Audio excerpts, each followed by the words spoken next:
Well, you know, writing the book was in isolation, and it was my first novel. So I was really kind of teaching myself to write a novel while I was going through the process of doing it. And it took me a long time, and you know, the whole time I was writing it, I wasn't even sure I could get it published. You know, I was just doing it to see if I could write a story in that form. I had started out as a screenwriter, and then the lack of control that you have as a screenwriter was what prompted me to try writing a novel. And the whole time I was writing the novel, I actually assumed in my head that it could never be a movie because of the way I wanted to take all of pop culture and mash it up together in this virtual world. And I knew that you know, telling a story like that on film is much more difficult than in fiction because you actually have to license everything that you use, whereas in a novel you can have any, you know, song you want playing on the radio and any painting you want hanging on the wall. It's fictitious use, but movies is a whole other ball of wax. And so, you know, I assumed it could never be a movie until Warner Brothers bought the movie rights. And then I wasn't, you know, sure if a faithful adaptation could be made, due once again to all the licenses that would have to happen. The example that I'd always use was Who Framed Roger Rabbit. I hope something like that happens. But then the person who made that happen ended up making Ready Player One. So I really feel like if the novel had found its way to any other filmmaker, that it probably wouldn't have ended up being such a faithful adaptation to my book. I'm very lucky. Well, it was very challenging, especially since I wrote all the drafts of the screenplay adaptation that I wrote on my own. I wrote before the book was even published.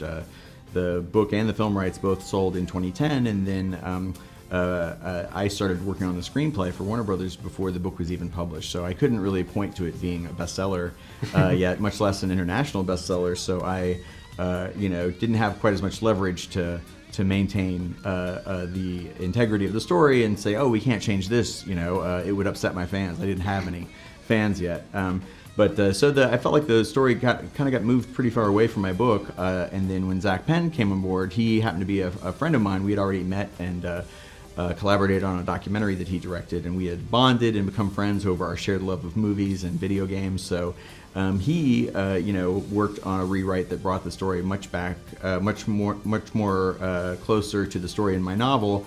And then when Stephen came on board, then that was just when it got even better, because he ended up being a huge fan of my book and would have a paperback copy that he would carry around full of Post-it notes of things that he wanted to make sure made it from the book into the movie. And he, you know, when I first showed up on the set, that was the first thing I saw was that dog-eared paperback that he would use, you know, just what any novelist would hope, you know. And he was always thinking about the best way to tell the story cinematically, and that was just so much fun for me. I knew changes would have to be made because, you know, you can't, in a book, you can have somebody stand at an arcade game for 6 hours and play a perfect game, but in a movie, that would not be any fun to watch. So I knew that some of the challenges would have to be changed and reworked for the movie, and I got to do that with, you know, one of the most gifted filmmakers who has ever lived. So very lucky.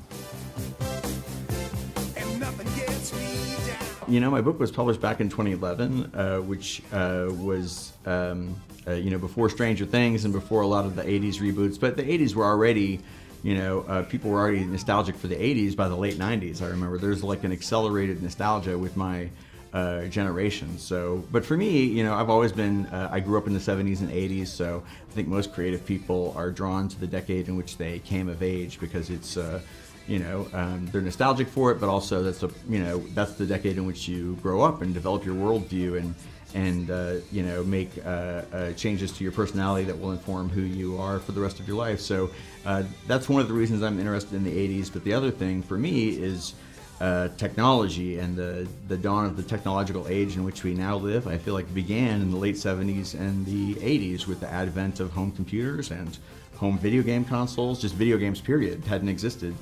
You know, and I was part of the first generation to have, you know, home video games, to have a home video cassette recorder, which was a profound piece of technology for me. I suddenly had access to the entire library of cinema from all around the world, whereas before it was just whatever movies are in my local theater and whatever, you know, was playing on television. So I was, all of those things opened the world to me and to everyone, and I feel like the moment that we stepped on the path to where we are now, it was in the 1980s.